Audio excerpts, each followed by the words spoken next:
My name is Colleen, and I am here today on behalf of Pawpaw Parents, PAC, Parents of Apprehended Children, and Abusive Ministry. Alvin is with me today videotaping this conversation, and if anyone would like to post our video on their website, please feel free. You have our permission if you agree with our views and want to help raise public awareness on the issue of child protection in Canada and the U.S. Today I am speaking with a mother who has dealt with child services in 2 Canadian provinces. The main point that I would like to make is that social workers use the same tactics with this mother, an active member of the community and a public servant for 23 years, as they would with every other parent. The unusual aspect of this case is that this mother knew her rights and the law. Having been an RCMP member for 23 years, did not convince social workers to abide by their own regulations or standards because they answer to no one. They investigate their own complaints and they make up their own decisions. Some of the main things that we would like to focus on today are that, obviously, like I just said, child services investigates itself. Social workers decide what information will be submitted to court and what won't. Social workers can override any section of the Freedom of Information and Protection of Privacy Act as they wish. And hearsay evidence or no evidence at all can be submitted to the courts. And her 13-year-old son was apprehended by Child Protection Services in Saskatchewan? Yes. What was your first involvement with any Child Protection Services, and where were you living? It was in British Columbia when we lived in the province. My pediatrician had requested respite because there had been behavioral issues, severe behavioral issues come up with my son at school and at home. Very risky behaviors that were dangerous. How old was he? He was approximately 5, 6 years old at the time. Okay. And my pediatrician had sent a fax to the Ministry of Child and Family Services requesting respite for me because it was just me raising him, and my parents were helping, and we were all really exhausted because he was very, very high needs. And that was in 2002? That was in 2002. And the day that they received the fax, I was called and said that there was an issue of protection because a neighbor had said that I had swore at my son, and I didn't know what they were talking about, and I went down and saw them right away. And when the worker told me that, well, we had a report, your neighbor said that you'd swore at your son, and I said, well, even if I had, that would have been just poor judgment. It's really not a protection issue.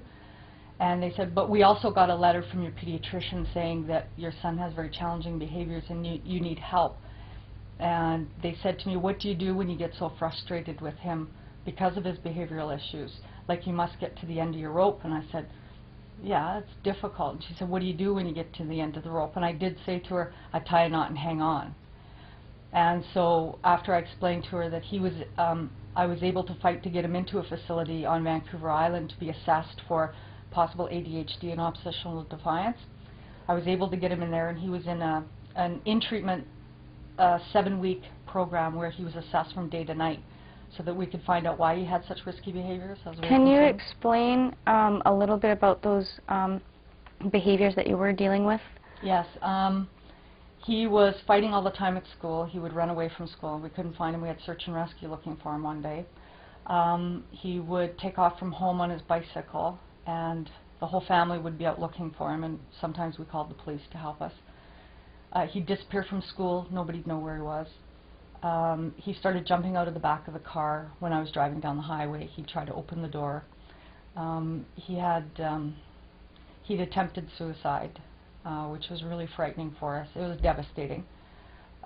He jumped off a second floor balcony one day, and we had to call the ambulance. So it was a lot of stuff that I He was very, very impulsive when he got angry, and I was so terrified he was going to hurt himself. So that's why you asked for some respite care? Yes, because it was exhausting. So, and how was that affecting your, like, I mean, how was his, before you asked for the respite care, how was his behavior affecting your daily life and your ability to work? I was depressing. I mean, I think if I hadn't had my family there, I don't know what would have happened. I probably would have given up, but I had really good family support. Our GP was very supportive and understood everything.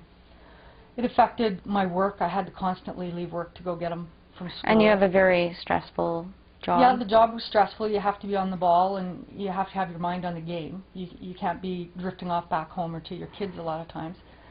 And I was fortunate that I worked in a place and worked for an organization that was really compassionate to family issues. And when I did have to leave, they were very understanding. But it was almost a daily routine of me leaving to go get him because of really risky behaviors at school. And what were you hoping to get out of asking for respite care? What were you hoping would happen? I was hoping to get a weekend so that I could sleep and get my strength back up and get going again with him. I never gave up on him. None of us did. Okay, so after that, and so he did end up in respite care?